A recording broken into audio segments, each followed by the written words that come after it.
sausages, the onion, the garlic, the rosemary and the sage. But they come together, how can I say this, notes in a wonderful harmony. And here is the coup de grace, the last touch, which is cannellini beans.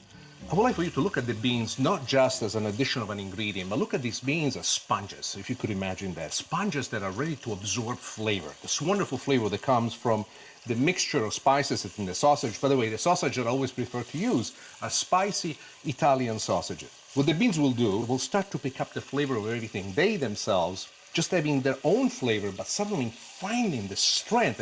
And what happens to the beans is that they will command extreme respect, to the point that we'll be rivaling against the sausages for the most excellent flavor. You will see what I mean in just a second. First, we're gonna bring this up to a boil. Once the mixture reaches a boil, the next thing that we want to do is to reduce it by bringing it down to a simmer. On a simmer, it will take us anywhere between 25 to 40 minutes, depending on the amount of liquid that you have on the inside. You could do this in less than 10 minutes if it was to blast it on high heat. But what would the disadvantage be?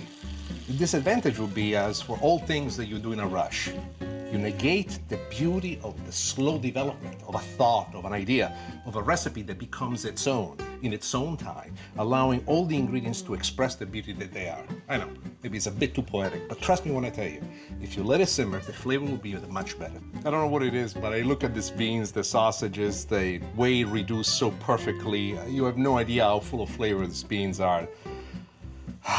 It's good to step back for a moment and say to yourself, I can cook, and yes, you can. This is such an easy dish to make. Let me show you how to plate it.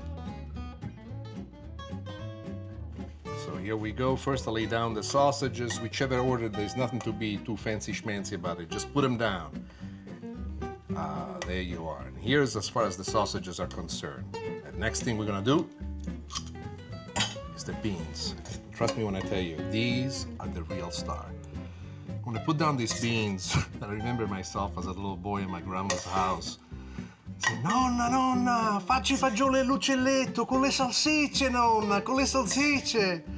Which my grandma would laugh, just so that you know what that means. I just said to my grandma, nonna, please, make us the sausages with the beans e l'uccelletto.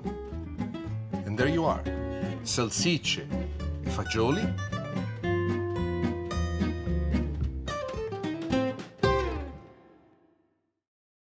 When I was a little boy, I was particularly unruly, and I went to a private school run by the nuns. Apparently, I was more unruly than the other boys, and I deserved some kind of disciplining. The kind of discipline that I got amongst various other forms was one in which I was forced to drink broccoli water. It was not for me something that I enjoyed. As a matter of fact, the smell, the aroma of broccoli for so long was so offensive to me that it wasn't until my early 30s when I started to eat broccoli again. But by the time I discovered broccoli, I discovered a whole new reality. Orecchiette con broccoli e salsiccia. Orecchiette by itself in Italian means little ears, and is a unique type of pasta that is made that is, in my opinion, a perfect combination for the recipe that we have today. And then broccoli. Why broccoli with pasta? Why? Well, you have to see it from my mom's point of view. My brother and I, we were not particularly easy growing up. I mean, I think that, especially me, I was somewhat of a difficult child. And broccoli, I wanted nothing to do with it. My mom came up with a good idea of mixing broccoli and sausage together. Who knows, maybe I'll make a broccoli lover out of you. We start first and foremost with the olive oil nice and hot. We add some red pepper flakes just to make it super spicy. Did my mom do this? Yes. Do I still do it? Yes. Do I make it spicier than her? No. She's much older than me, but you will be amazed how spicy she can go with her food. She's something else. Once this gets nice and hot, the next thing that you want to do is to add a little bit of garlic. What I usually like to do is to cut it nice and thick so that the garlic eventually will come to nice temperature into the oil and give us exactly what we want. As soon as the garlic starts to sizzle, I would like to add chopped white onions. I find this particular addition to be something extremely important that always adds great flavor to a sauce. A base, in my opinion, is like the structure that supports the building that the recipe itself is. The one thing that I love the most at this point is the adding of the sausage. I've taken the sausage out of the casing, It's an Italian-style sausage, and it is at this point that with the back of a spoon, you want to break it down. Break it down so they become small. As you can see from the color of the sausage that I've used, is a spicy Italian sausage. Now, I am forbidden in my house to use spicy Italian sausage and Romano cheese. And that is why, as a sign of extreme revival of the old-fashioned flavors that I grew up with, I'm gonna make spicy sausage. And I'm gonna use Romano cheese to finish this particular dish. You should get your own cooking show. This way you get to cook the way you want it, when you want to, at least once in your life. The next thing that we're going to do, I have broccoli florets that I have parboiled already. These broccoli florets, I cooked them for about, I would say, 3 minutes in the water, just so that they pick up a little bit of sturdiness, and then when they saute, they maintain their own structure in it.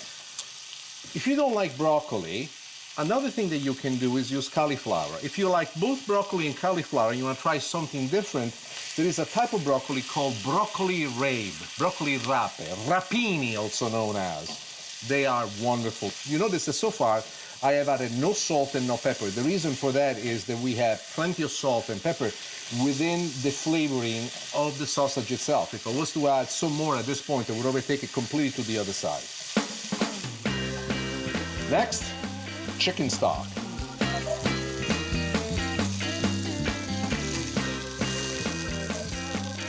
I'm gonna bring this to a boil, and then we're gonna let it simmer for about 8 minutes or so that all the flavors mingle together. The flavors are plainly overtaken at this point by the presence of the sausage, but don't discount the broccoli. The broccoli, in this fashion, is picking up the broth, is picking up the juices from the sausages, is picking up this wonderful rendition given by the base, which is the garlic and the onion itself. With every bite that you take, you will feel a relevant presence of each one of these ingredients that we put in. Why am I so excited about it? I want you to see this when you cook this at home for yourself, understanding how the flavors all come to a party as separate people invited, and then by the end of the evening, they're all dancing together. They're laughing, they're joyful. At the very moment is the definition, the marker of something extremely successful in the making of a sauce. You must think that way to achieve the best of what you do. The kind of pasta that I like is called orecchiette, which means small ears. Orecchiette by nature are quite a texture. So what I've done in this particular case, I slightly undercooked the orecchiette. The reason for me to do that is that I want the orecchiette to finish their cooking in the sauce. What you will notice is when the sauce is finished, a great deal of this liquid that you see in here will have been absorbed by the pasta. This is the true way on how to give to the orecchiette the flavor, what they need to make this dish completed. But I have one more trick up my sleeve, and I must show you what that is. This is breadcrumb, Italian-style breadcrumb. What we have done, we have toasted them. How we've toasted them? This pan, I made it really hot. Then I turn off the heat from underneath, and I added the breadcrumbs. As soon as the breadcrumbs hit the pan, I shake it a couple of times. This is an addition that we will add that is a truly, how could we say, farmer-like finish to it. Meaning it's a way to add extra texture, extra flavor to a dish that otherwise would come out too wet. It dries it out, and you will notice as I added how it absorbs some of the extra sauce, but together mingled with some of the Romano cheese is an exchange of flavors that really takes you little by little to the other side, the side where everything is beautiful, is splendid, where the oceans are full of fishes, and where life is full of smiles. As you can see now, most of the liquid has been absorbed. You can also see the pasta still maintaining its wonderful texture. This is exactly where we want to take it. So the addition now is twofold. The first thing that I do, I add the breadcrumbs, the toasted breadcrumbs. I turn off the heat from underneath, and the breadcrumbs already thicken everything up. They absorb the sauce, they stick it to themselves, they stick to the pasta, they create a saucy-like finish on the dense side. And here is the next thing that I love to do. While they're in there, Romano cheese. Plenty of Romano cheese. The important thing is to make sure that there is no heat from underneath. Otherwise, unless you have a non-stick pan like I do, the Romano cheese will stick at the bottom of the pan. And here you are. This is the sauce, the pasta, all the ingredients together exactly the way I want it. Now, let's plate it. I like the thickening that the breadcrumbs put to this pasta. To me, adds on to it. If you don't like this finish, then don't add the breadcrumbs, but you will be making a mistake, because one of the things the breadcrumbs also do, that you're seeing right here, they absorb all these flavors in a splendiferous way. A little bit of broccoli on the top, just to tell everybody that this is a healthy dish.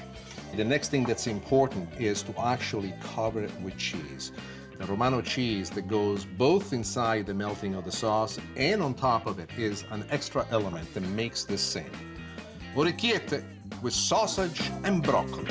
And this is the way to live.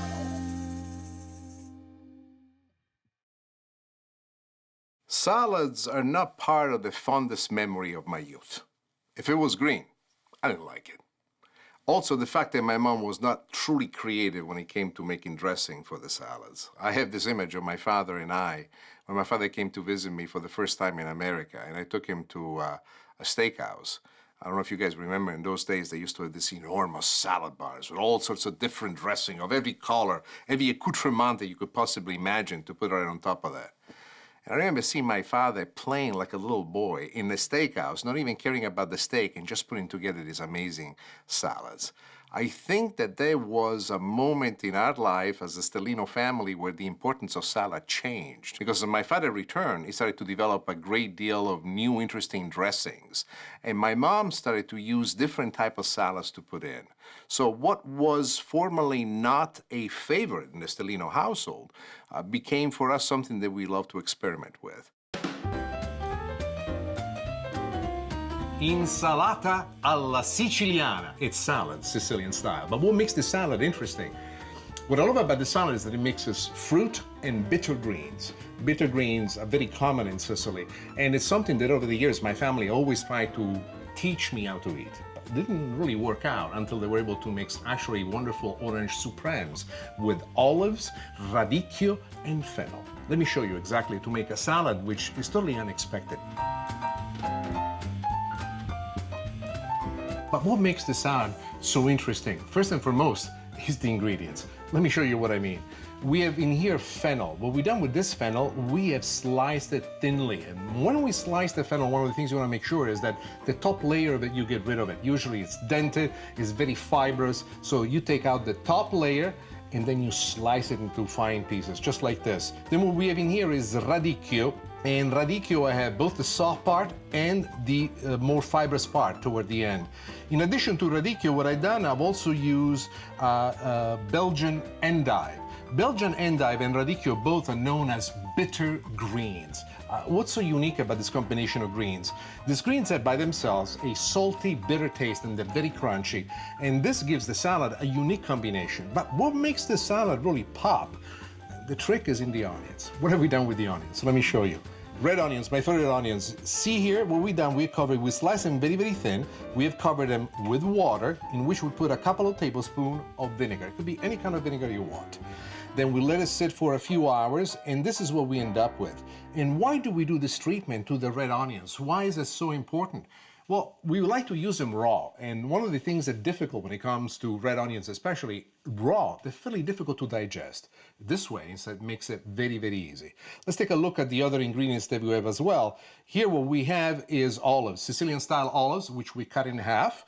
And the next secret that I want to show you that is part of this as well is the orange sections. What we've done here is a treatment that the French chefs call la suprême d'orange. Do you need to be so fancy schmancy? Really, you don't. Why have I done it? I've done it this way because the first time I made the salad, I made it for my wife, and I wanted her to be impressed with how good I am with my knife skills. And she was. Eventually, she married me, so it did work for me. Let me show you how to assemble the salad. First thing we're going to do is add the bitter greens into the mix. Whichever amount you feel comfortable with, follow your instincts. It doesn't matter by color and what it is, but just follow your instinct.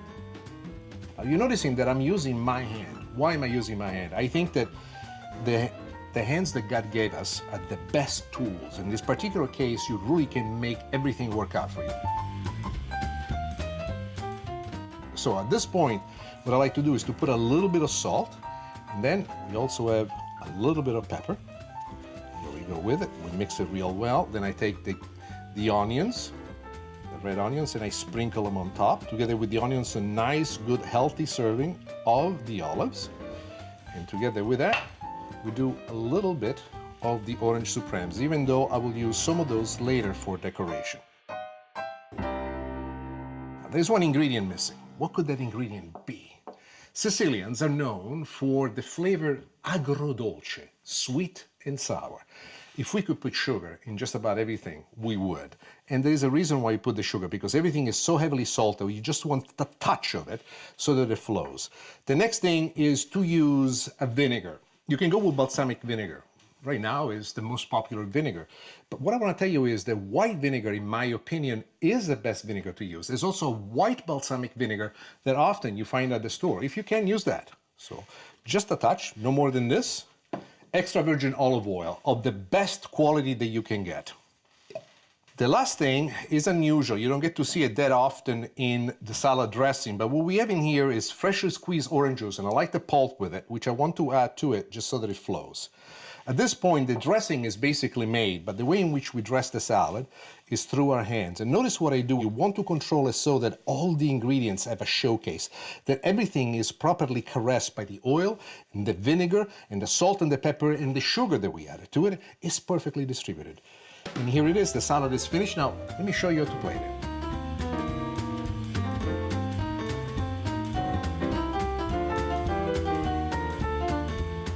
What I like to do is to treat this as a series of layers. So what I do when I serve it for my customers or for my friends when they come to my house, I like to create little layers. So here's a little bit of the salad. On top of it, I like to put a couple of the orange sections and then a little bit of the olives. But there is a secret that you don't know about it. What we have in here is shaved Parmesan cheese. And I like to put pieces of shaved Parmesan cheese right in the first layer. Then I go ahead and I continue with another layer right on top of it. Now, tell you that when you bite into the salad, the thing that makes it very interesting is as you bite from one layer into the next layer into the next layer, you're assaulted by a whole complement of different flavors that come at you from all over. You have the sweet, you have the salty, you have the tart, and it's just splendid. So here we go with the last finish. I like to put a couple of extra pieces of orange in there, and to me the coup de grâce, il colpo di resistenza, is the cheese itself, because it's totally unexpected. You don't see it coming, and trust me when I tell you this, a little olive, a little bit of cheese, all of that mixed together into the salad not only brings to me these memories of my youth at the farm, my grandma in Sicily, but also it reminds me of the importance of understanding that it's not just cooking that's important, it's understanding the action and the reaction of the ingredients and how they come together and what they do for you. This is a dream come true. Insalata alla siciliana. And I must say now, in my maturity, I have a healthy appreciation for salads, not because they're just good for you, but because I love the way they taste. I love the way in which each one of the bitter greens has a flavor of its own, an aspect of its own. The ability is to be able to bring all these notes together and make them play as if it was music. And I must say that I make beautiful music with salad.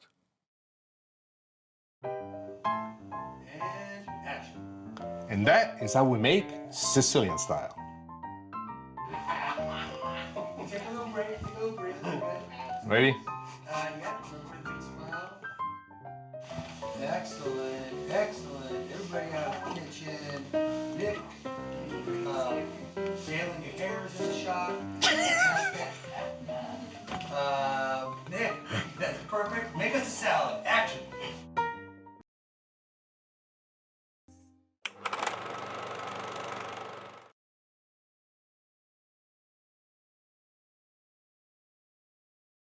Signori e signori, benvenuti in cucina. Ladies and gentlemen, welcome to my kitchen. Today we're going to make ragù di gamberetti. It's as easy to make as 1, 2, 3. Pasta matriciana with shrimp. Insalata del sogno, an unusual combination of ingredients that will just make you smile. And then a refreshing summer salad with watermelon and, bacon. And we'll answer an age-old question, what is better, bacon or pancetta? Come for the recipes. Stay for the story.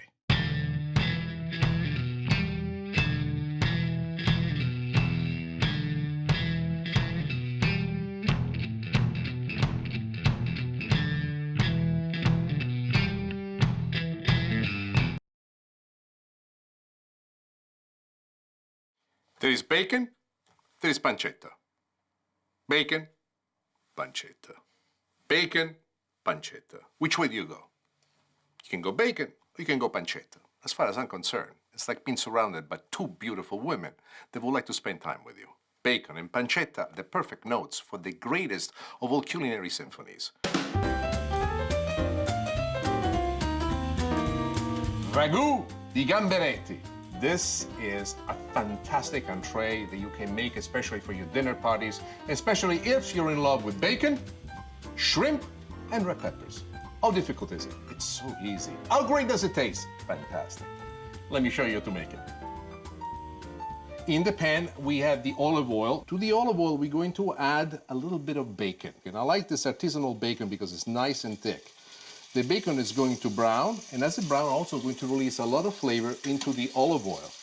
This flavor is quite important to us. So what I want to do, in spite of the fact that I started up the olive oil nice and hot, I want to reduce it until the bacon starts to pick up the color. One of the biggest problems that people have when I make a recipe similar to this and they add pork to something that's already simmering below is if they do such a thing and they do it with the super hot olive oil. And what happens is that the pork will burn before it cooks through.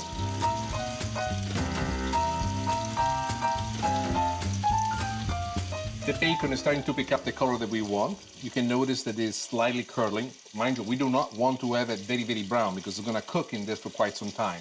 Let's go and add the other ingredients. First thing that I like to do is to add the garlic, nice and thick.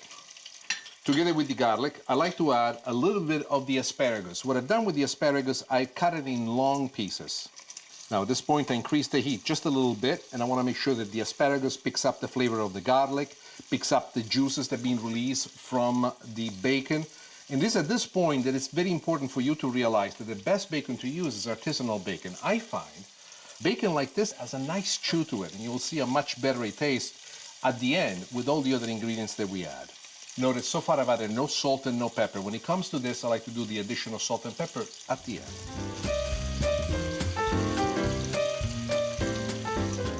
The next thing I like to do is to add a little bit of red peppers, red bell pepper, and I cut them small like this because I want it to be a flicker of color that comes in. But this is not the star of the show, no. The star of the show is I gamberetti. What does gamberetti mean by itself? Gamberetti means tiny shrimp.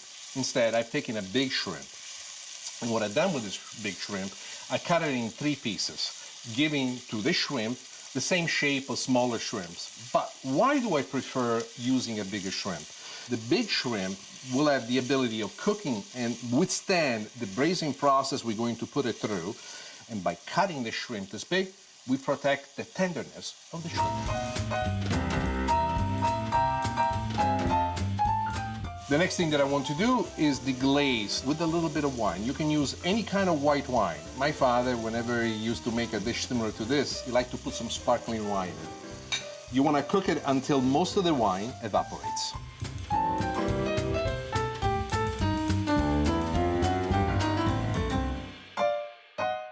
The sequence of the ingredients as we add it is extremely important. The ingredients that take the longest time, the garlic and the asparagus, in this particular case, are the ones that really do need a certain amount. I also like for my asparagus to have a certain crunchiness. If you don't like your asparagus crunchy, what you can do before you cut it the way that I have, you can actually peel it. And by peeling the asparagus, you reveal the tender inner of it, and it cooks in almost a third of the time. Everything is coming to the perfect color. Now we are ready to add our secret weapon, butter. Why? Several reasons. I like for the butter to mellow all the flavors together. Also, what I like is that the butter gives me this wonderful sauce-like finish.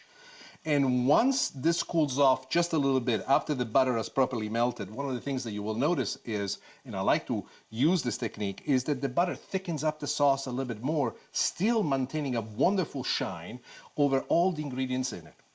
Well, this is just about done. I'm gonna turn this off, and now we're ready to play. Ragù di gamberetti, mamma mia che bontà. And when you see them on the plate, this is where it gets really spectacular. I like to pile it up at the bottom just like this. This is something where by yourself, you can pretty much finish a whole loaf of bread. You say, Nick, loaf of bread, where's the sauce? You're talking too fast. Let me show you what the sauce is at. And this is what I love to do with the sauce. I love to bathe it all the way around. And now you understand why is that I love the butter so much. A little bit more sauce just to cover the top, make it all moist and beautiful. Always serve some extra sauce on the side because the sauce is a spectacular addition to this dish, and it's the natural sauce that comes with the dish itself. And this, ladies and gentlemen, this is how you make ragù di gamberetti.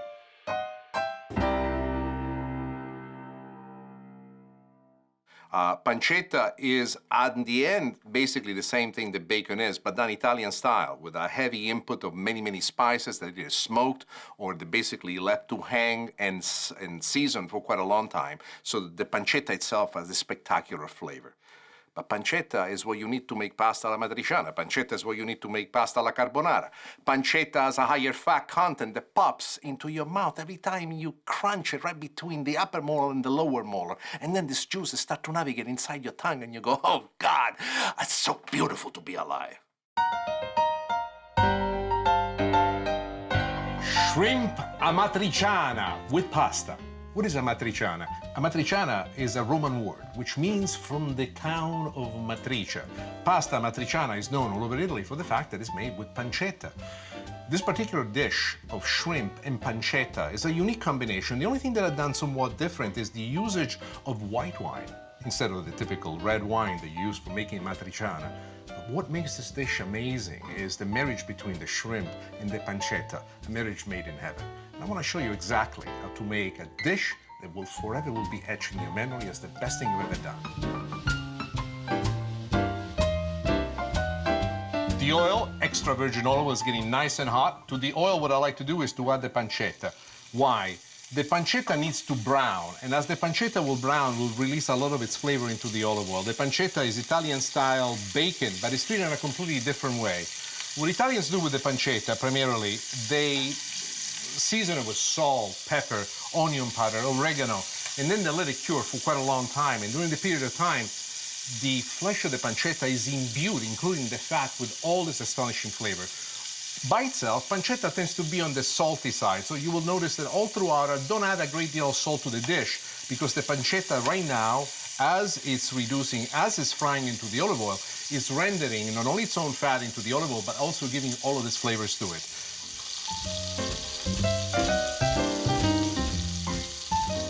Pancetta is nice and brown. At this point, what I want to do is to move the cooked pancetta away from the pan. In the same oil in which we've cooked the pancetta, we're going to add the shrimp. The shrimp is going to fry into this oil, and there are many things that are very important. The shrimp itself will release its own juices into the olive oil. Why is that important? It's going to give to the oil another additional layer of flavor. As the shrimp cooks, we do not want to cook the shrimp all the way through. Primarily, what we intend to do is to actually cook the shrimp enough so that it's still raw somewhat on the inside, because we are going to be taking the shrimp out, and then we'll reintroduce the shrimp into the sauce. As soon as the shrimp turns pink on one side, turn it onto the other side. Do you need to do it one at a time? You really don't. So why am I doing it? Well, for some people, cooking is a necessity. For me, cooking is a work of love. And it keeps me connected to the shrimp, to what's happening. It makes me feel almost as if I'm an extension of the recipe itself. Is that gonna make you a better chef? I don't know, but it works for me. Now it's time for us to take the shrimp out.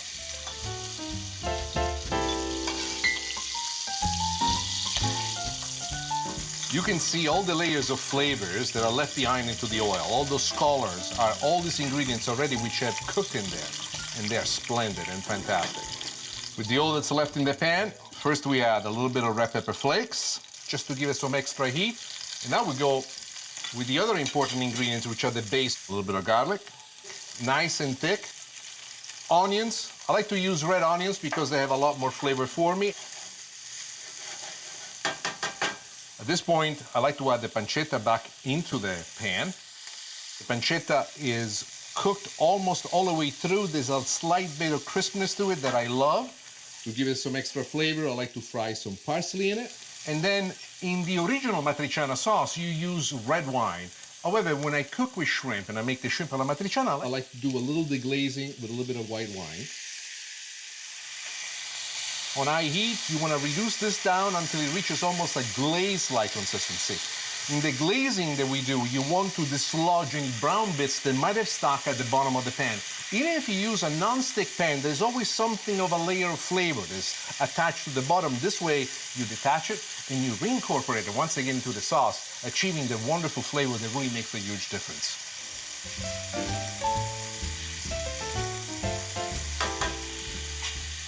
Here we go now with our final ingredients. Chicken stock and tomato sauce. If you don't want to use chicken stock, one of the things that you can do instead of using the chicken stock is to actually using the water in which the pasta is cooked. Now I'm going to lower the heat down to a basic simmer, and while the sauce is cooking, I'm going to add the shrimp so that the shrimp finishes cooking right into the sauce, giving to the sauce this wonderful final glazing, its flavor exactly the way we would like to have it.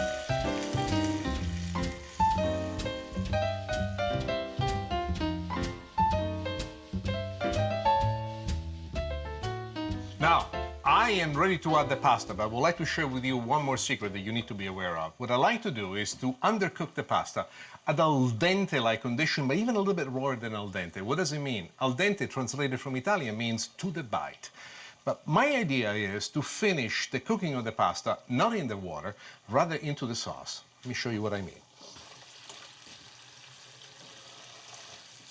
You can use any kind of pasta you want, short or long, it doesn't make a difference, whatever is fun for you to eat. For me today, the pasta is rigatoni. They remind me of my youth every time we used to go through the region of Lazio, in which the town of Rome is.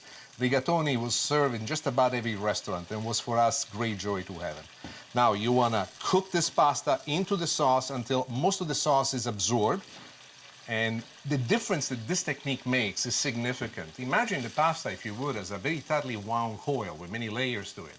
And as the pasta cooks into the sauce penetrates layer by layer by layer down to the very core of the pasta. You can see the sauce lessening and lessening always more because most of it already has penetrated inside the pasta. The shrimp is perfectly cooked.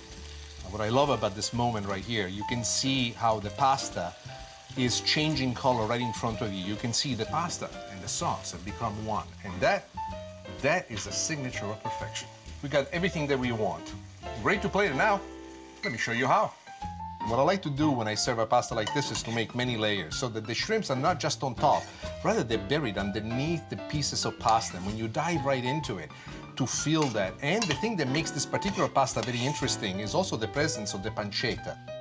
Let me tell you, this is going to be one of those pastas that your family will ask for it over and over and over again. What makes this pasta great? To me, what makes this pasta great is the passion that you place into it. Because life without passion doesn't taste like anything.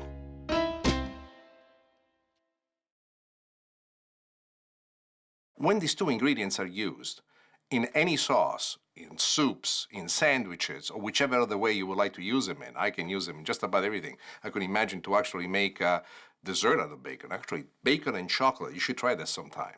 A nice crispy bacon bit, dip it in some melted chocolate, let it harden up, and I'm telling you, I know it sounds gross, but it counts for at least 5 pounds of my body weight. Don't do that with pancetta. Pancetta is too strong. Pancetta doesn't like to mess around. Pancetta is very like Italian style, wants to pick up fights with everybody. Insalata del sogno. This is one of my favorite salads. What makes it unique? We have pancetta, we have blue cheese, parmigiano, a wonderful, simple, easy dressing made simply of vinegar, a touch of sugar, an extra virgin olive oil, and homemade croutons to make this salad, from now on, your favorite salad. Let me show you how we make the croutons. This is the oil that was left over after we cooked the pancetta. Why do we use this oil? This oil is totally full of flavor. The salt, the pepper, even the greasiness of the pork fat is so, how could I say, fascinating with a character of its own. Let me show you a couple of more things that we need to do to make these croutons just perfect. This is bread that I had around the house. It was potato bread with some cheese in it. And I want you to notice several things. Precisely, I want you to notice these little bits that are frayed away. They're gonna be great because once they dry up in the oven, they're gonna have this wonderful crunchiness. So the first thing that we do, we mix this very attentively to make sure that the bread picks up most of the oil in which it was bathed in. What I like to do at this point is to add plenty of Parmesan cheese. You can do pecorino cheese or any other type of grated cheese that you would like. The next thing that we're going to do, we're gonna put it right on top of the tray and we're gonna spread it just like this. You wanna give it enough space, just like this, because we're going to dry it in the oven. More often than not, people prepare the dressing ahead of time and then they add it to the salad. In this particular case, I wanna show you an old-fashioned way of making it, in which my mom, my dad, my aunts, my cousin used to do it. First to put the salad into the bowl and then to dress it while it's there. Let me show you. This is the part that's most important. Do follow the recipe to understand the amount of salad and the amount of liquids that you want to put in terms of what the dressing is. But use your mind, your imagination, your eyes to paint this painting that you want. So you need to realize that in a single serving salad that I'm making, just a little shot of the vinegar will be enough. And then the extra virgin olive oil. When you add it, your focus is to coat the salad so that it glistens. And there we are. Just about, we have everything we want. At this point, what I like to add is the finished croutons that we've taken out of the oven. Oh, voila, there you are. Now, when you make the salad, I find that an optional sprinkling of sugar instead of salt adds to the salad an interesting reward. Let's plate the salad and let's make it pop. Plating the salad is like telling a story. So what I like to do is start with the bottom layer. On this layer, what I want to do is add some more of the flavors. Do you remember the crunchies that I told you before? This is an excellent time to add some of those. Then together with that, I always like to add a little bit more cheese. I want you to imagine, as we're doing this, that every layer that the salad has secret packets of flavors hidden in there. And here we go with a little bit of the pancetta, just like there. The hands, and the reason why I use the hands instead of another instrument is because the hands are the best tools that we have. There is no metal tool, no plastic tool that's better than the hands. When you get to this level, this is enough for a single serving. It is at this point that you want the eye to have its due, and that is by adding all these elements that I find super sexy about the salad. The pancetta is one of them, but the blue cheese, the crumbled blue cheese that breaks and goes right into what we want with every bite is the one addition that I love.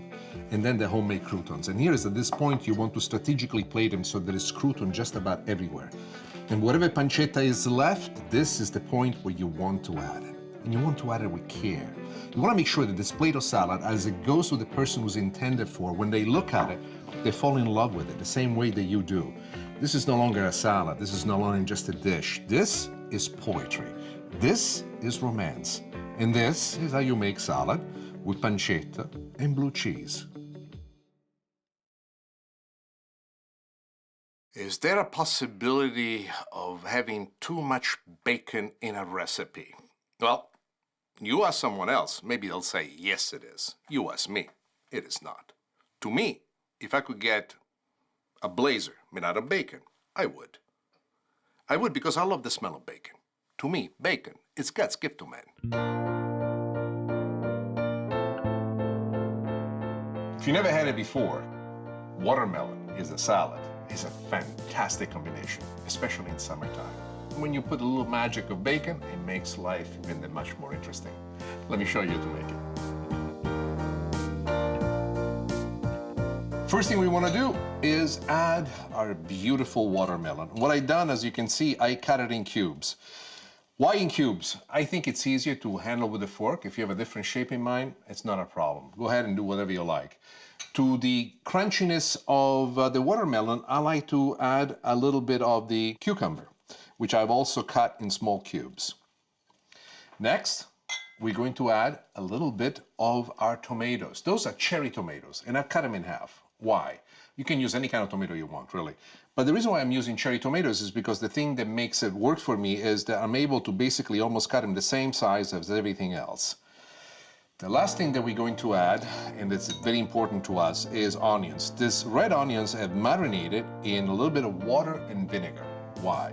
As I add the onions, let me explain that to you. One of the things that I have with onions is that I love the flavor of them. Unfortunately, raw onions, they're fairly difficult to digest.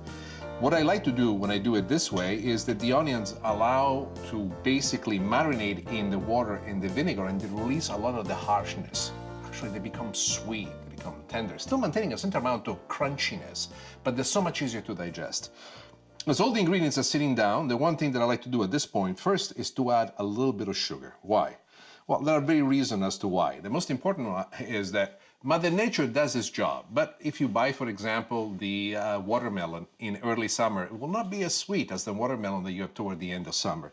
Also, what I find is that the watermelon does extremely well with the addition of sugar. But there's another addition that I find truly fascinating, and that is sea salt. Sea salt and sugar, even though they're two opposite, within the context of the salad, open up two different avenues within the same context of the same path. It's almost impossible to envision. But if you're after Einstein theory of relativity, if you do believe in the fact that time can be bent, trust me when I tell you, this is a small bent of perception that ultimately brings a flavor which is absolutely spectacular. At this point, what I like to do is just to mix all the ingredients so they become good friends. Another ingredient that needs to be added this early at this stage is the addition of pepper. I like to have black pepper, and I like to have it somewhat coarsely ground. Why coarsely ground? I like to feel the pepper popping as a flavor. I find that if it's white pepper or if it's very nicely done, very finely, it does not bring out the pop that you want. One last addition that we're going to make to this in terms of the raw ingredients is feta cheese. You can use any kind of feta cheese that you want, crumble or not. This is a good quality feta that usually comes packed in a brine of its own, and what I've done with this, I've cut it in cubes. Why? Because it's pretty this way. I know, it's almost shameful to see it that way. Now, the salad is almost there for us. So what do we do next? Well, the next thing that I like to do is to add a little bit of the balsamic vinegar. And you will notice that I use it as a drip point all the way through. And together with the balsamic vinegar, extra virgin olive oil. For a moment, I would like for you to think, when it comes to it, choose the best extra virgin olive oil that you can put your hands on. Why? Extra virgin olive oil by nature, especially in this particular case, is very strong. It has a flavor of its own. And you really need to decide what is the flavor that you want to bring into this particular salad. How does it taste? You know, what we have down in Sicily is very strong, aggressive, it is fruity, it really tastes like olive, it's spicy in a certain way. If you go further up north, Rome, the Lazio area, if you go even further up north, in Tuscany, for example, the olive oils are excellent, but they're very held back, very elegant, very luxurious. Depends on what it is that you like, go with that. Now, a little bit more of a mixing all together. The elements are here, ready for us.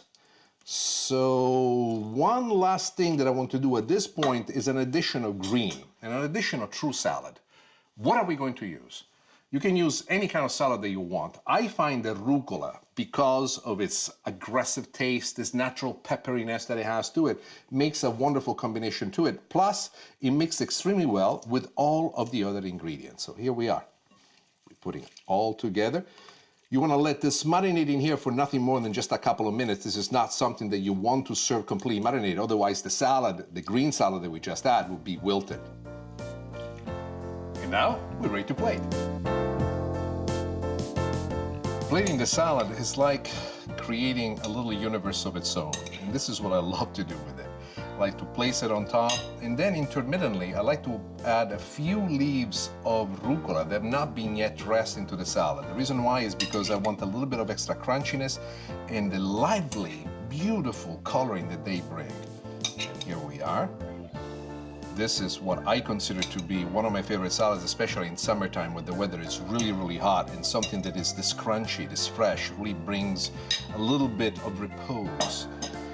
The touch that makes the salad spectacular is about to come now, and that is the bacon that we cooked ahead of time. I like not to mix it inside the salad, rather to put it right on top, because it is this bacon now that's going to give you this wonderful saltiness, this wonderful bit of flesh with the biting of the fruit that you have, the biting of the salad that you have, and especially when you get into a little piece of the feta cheese, because it has this texture that sets it apart. And this is how you make watermelon salad, tomato, and bacon. Bacon, pancetta. Bacon, pancetta. The question remains. I still don't know the answer. Yeah, let's hold for this guy. All for plain. All for plain. Plain.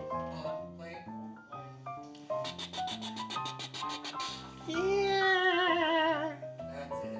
A lot more planes today. Dude, it's like, what's your... It's... Well, maybe Tuesday is I have no idea. I didn't expect it. I love bacon. Even with the plane overhead, I love bacon.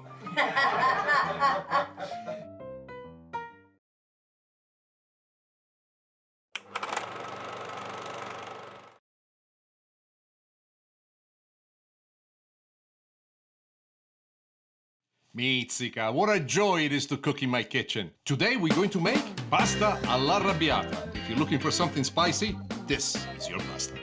Salsicce brasate con broccoli e peperoni. Basically, braised sausages with peppers. And banana cream pudding.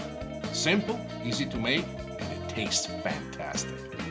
And today you will learn how one of my family members thought that Brooklyn was named after broccoli. Hey, come for the recipes. Stay for the story.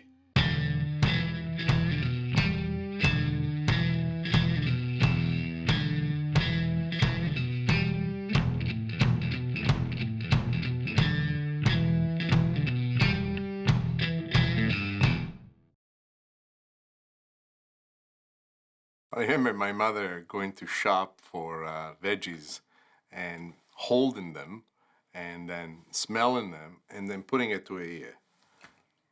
once I asked her, Mamma, perché fai così? Why do you do this? She says to me, I'm listening to the song they're singing to me.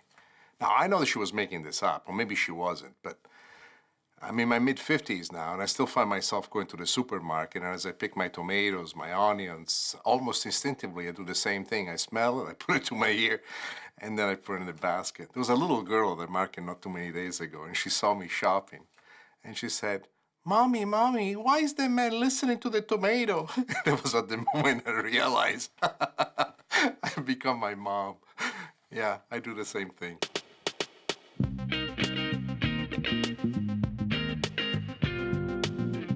Pasta all'arrabbiata is one of the easiest dishes to make. First and foremost, you need to understand how the ingredients come together, the sequence, what they do. Once you understand the secret of pasta all'arrabbiata, in spite of the fact that it's as simple as 1, 2, 3, this will become, for you, your own signature dish. First and foremost, you go with extra virgin olive oil. Why extra virgin olive oil? Very simple. The olive oil becomes part of this whole sauce. We add red pepper flakes. A pinch is just to make it somewhat spicy. A second pinch makes it spicy. At this point, every time I make this at home, I am ordered to stop. Since my wife is nowhere around, the Stellino style, one more pinch of red peppers. The reason why I like to use pepper flakes is because this way you can control the amount. Old school in Sicily, when my mom or my dad used to make it, we used to have a big bushel of dried red peppers that crack a little piece and put it in there. Now, as soon as this oil becomes hot, the next thing we're going to do is add the garlic. You need to have nice and thick garlic because this will brown on the outside and still will stay soft on the inside. The next addition is minimally explosive. Chopped parsley.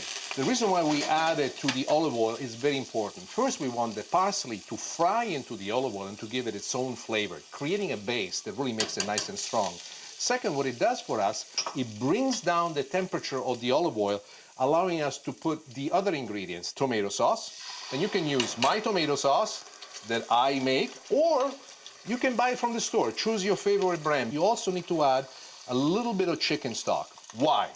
If we were to add only tomato sauce, as the tomato sauce reduces, it becomes thicker and thicker and thicker, almost to a point that it could become gummy. And if you don't want to use chicken stock, an alternative is to actually add some water in which you have cooked the pasta. Especially for those of you that keep a vegetarian diet, which is quite intense, this is an excellent way to get around it and still maintain the wonderful flavor that the sauce would give you. Oh, mamma mia, this is beautiful. It's now time for us to add the pasta.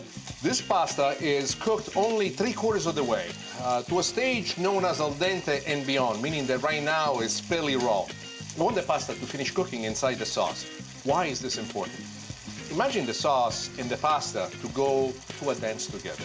And the sauce now is looking at the pasta and say, you're beautiful. The pasta say, I think you're the same. And now they're dancing. The moment these ingredients fall in love is the moment they taste great. There is something that I do that keeps me connected to the pasta. It kind of makes me feel there's an exchange of feeling between me and the pasta sauce. This simple movement allows me to really understand when it's time right. Now, watch this. This is the part that I love. There is a glazing that is forming on top of the pasta. As you can see, a sheen to say this is not just a pasta. This is a miracle. This is a byproduct of human passion. Without passion, you cannot do anything. Without passion, you cannot cook. And if you have none, this is the sauce that will teach you how to be passionate. Take a look at this.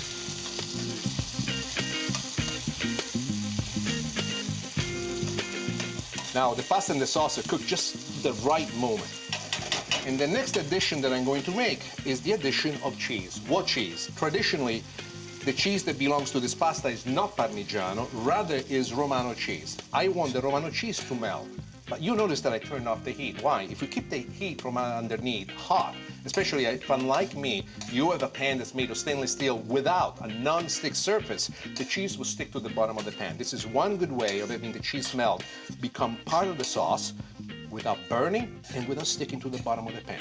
Look what a beautiful color. I love this. This is a painting as far as I'm concerned. We're ready to serve it now. Why do I love pasta so much? I say, well, two things about pasta. I love to eat it, but even more than that, I love to plate it. A little masterpiece that you can do at home anytime you're hungry and you think you have nothing in the kitchen. And yet, these little ingredients will create for you the most beautiful reality that you could have ever hoped inside your kitchen, on your dinner table, and at home. This is a dish that you measure by the width of the smiles of the people who eat it. And there you are, pasta alla arrabbiata. I had just returned back from my first year in America, and the whole family was invited over. Actually, we went to one of our cousins' house in the town of Alcamo. And everybody was asking me, what is it like? Is it like in the movies? Like we see it? Is it this? Is it that? And I was telling story, tall tales, most of them. Yeah, I like to embellish. Until my uncle Mimi, Domenico was his name, or we called him Mimi, came to me and says, I know America, I got cousins there too. They live at Broccolini. I says, in the town of Broccolini? Yeah, it's New York, Broccolini. They make broccoli over there, so they call it Broccolini. I go, you mean Brooklyn? Hey, Broccolini, what did I say? No, you say Brooklyn, it's called Brooklyn. Brooklyn, Brooklyn, the same thing. You should see what these people are able to do with the broccolini. They saute with the garlic. It was at the moment that I understood that I am no different than my relatives. Salsicce brasate con I broccoli e peperoni. It's a mouthful, isn't it? What does it mean? Basically, translated from Italian, it means braised sausages with broccoli and peppers. What I love about this recipe is that, first of all, it's something that everybody can do. It's a one-pot dish, so the one time that you come home, you don't know what to make, you're too tired to make reduction, sauces, mashed potatoes, baked potatoes. Take a look at this. This is one of these recipes that makes everybody happy. Plus, it's a sneaky way to get your children to eat broccoli. Let me show you. I got the oil nice and hot, and the first thing that we're going to do, we're going to add the sausages. So one at a time, place them into the oil. The reason why we do this is because we want the sausages to brown and hold their shape so that throughout the braising process, they will still keep this wonderful oval, football-like shape. And what I like to do is to darken them on one side and then to turn them and darken them on the other side. At the same time, as the sausages are cooking to the oil right now, one of the great things that's happening, they are basically infusing the olive oil with their own flavor, which ultimately will be absorbed by all the other ingredients. The sausages are brown exactly to where we want them to go. But remember, they're still raw on the inside. We've just browned the outside. I'm going to take the sausages out of the pot, and I'm going to put them here in this pan, waiting on the side. And the reason why I like to do it this way is because this way they will rest, they will drip away, and they will be out of our hand immediately when we want to add them back into the mix, because we will add them back into the mix. Then the next thing that we're going to do, we're going to start out with garlic. Nice and thick. Why? Very important for us that the garlic be cut thick, because all throughout the process, the garlic will braise into the olive oil. If we cut it too fine, if we chop it up, it would burn, and it would turn basically the sauce all to the other side, and it's not going to be a pleasant one. Together with the garlic, we're going to go with onions. Now, these onions are red onions, and they're cut into a style known as grossolano. What does that mean? Grossolano means improvised, country style, farmhouse. It means that there's not a great deal of refinement in the finesse in which it's cut. And yet, what I find that in this lack of refinement within the context of the cut, the onion tastes slightly different when they're cut this way. Together with the onion, also for color and for flavor, we're going to add some red pepper. red bell pepper. What I done with this, I have cut it in just about the same dice as the onion. We have no seeds, and these flavors are coming together in a wonderful way. But what I'm going to do at this point, just to kick it up a little bit, just to give it some more flavor, is add a little bit of red pepper flakes, a typical Sicilian things. And for those of you who have watched my show over the last 20 years, you know, me and red pepper flakes, we have a love affair. So at this point, as the onions start to soften up a little bit, the next thing that we're going to do, we're going to reinsert the sausages back into the pot. Why are we doing this? We want to use the juices from the sausages as they will start leaking into the other ingredients as a flavor factor, a very important flavor factor. There's a lot of salt, there's a lot of pepper in them. There is this wonderful combination of spiciness that's going to be attracting it all. And at the very beginning in this process is where all of this becomes important. The big pieces that you see with the onions and with the peppers will give us a finish that I like alla contadina, so to speak. What that means is that the onions will not disappear. If I was to cut these onions and this pepper very, very fine in finite dice, they will still taste great, but you will not see them in the finished product. But this is how it used to be made in my family, and this is how I like to make it when I make it for myself, and still to maintain this one dish capability. You can see how the onions are starting to pick up the color as they're cooking in there, the olive oil, the peppers, the aroma. I wish that the camera was able to capture the aroma that is starting to generate out of this. And talking about aroma, is we're going to imbue all of these flavors with a little bit of white wine. People often ask me, what kind of wine do you use? You can use any wine you want. Whatever is your favorite white wine, it's great. And we're going to cook this until the wine reduces down to a glaze. In the making of this dish, there are two schools of thought. One is to actually take the broccoli florets and to parboil them for about 4 or 5 minutes so that they harden up before you add them to the dish. However, the way in which I look at it is slightly different. Instead of putting the whole florets, what I do, I cut the florets into smaller pieces, and I like to add them now into the mix so that they pick up the flavor of all the ingredients that are in there, especially these wonderful juices that are being leaked out right now from the sausages.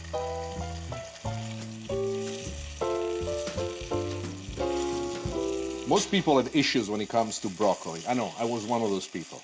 But there is something that happens in this mix as the broccoli and the sausages cook together as they exchange this flavor. This dish really is a political ploy. It's a political ploy in which ingredients that truly seemingly do not belong with each other suddenly find the perfect combination. The next thing I'm going to do, I'm going to add some stock. Let's talk about the stock. I prefer to add chicken stock. Why?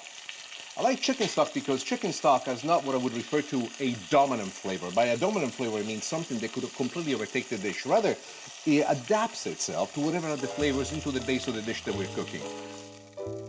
Now, we're gonna let this come to a boil. Once it reaches a boil, we're gonna lower it down to a simmer. Now, we have simmered this for a good 35, 40 minutes. By simmering it, what happens, the fat that's trapped inside the sausages slowly starts to melt and go into the sauce, making the sauce even much more flavorful. But what I'm about to show you now is a secret that very few people know, and I think you're going to love to. Now, take a look at how nice and reduced everything is. The next thing that I'm going to do is I'm going to take off the heat altogether so there is no heat underneath. And then in the very hot mixture underneath, I add a little dollop of softened butter. Why do I do this? This is nothing more than an ego play. What I love about the butter is that as the butter melts into the sauce, it thickens up the sauce, giving this wonderful glow to it, and also adds this great, fantastic flavor. But together with the butter, there's another thing that I love, and I have to show you what that is. You can use any kind of cheese you want. Parmigiano is what my wife prefers, but me, I love pecorino. And pecorino because it's very reminiscent of Sicily for me, and also has a stronger flavor, which in my opinion, really, it's the perfect complement to this. Ladies and gentlemen, here it is. Salsicce brasate con I peperoni e I broccoli. This is too beautiful. Well, we're ready to play. Let me show you how to do it.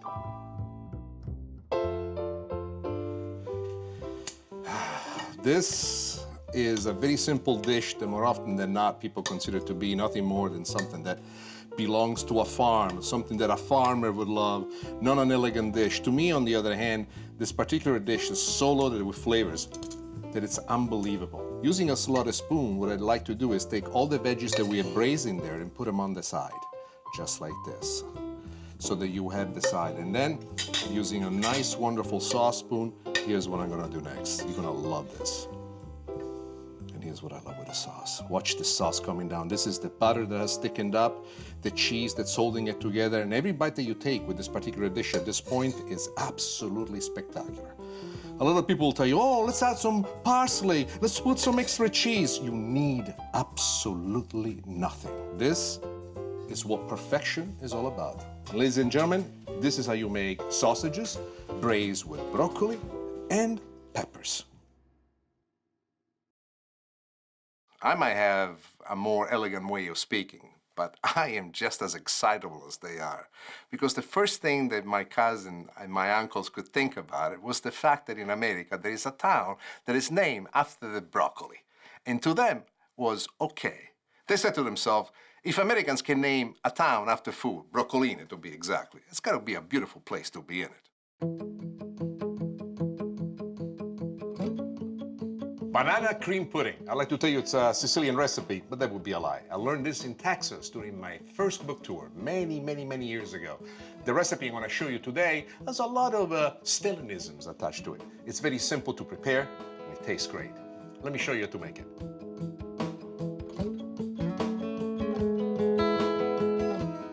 First, we want to start with some softened butter, and we're going to get this butter to melt. The most important thing is to almost make like a caramel before you add the bananas. So the first thing that you want to do is to make sure that the butter melts, and then we will add the sugar. You see the bubbles in the butter. That's when I like to add the sugar. People always ask me, how much sugar are you supposed to handle? I say, a lot. What is the meaning of a lot? Usually I almost do equal amounts of sugar and butter. So let's mix this together. Always like to have an extra bit of sugar on the side, just in case I should need it. And then on medium high heat, you cook this and you bring it exactly to the perfect browning. You have to be patient and you have to move quickly to make sure that the sugar and the butter mixture do not stay on the same spot in the pot for too long, otherwise they will burn. The time is right now for us to add the bananas. What I've done with the bananas, I have cut them in small dice. And now, I want to make sure that we mix everything perfectly.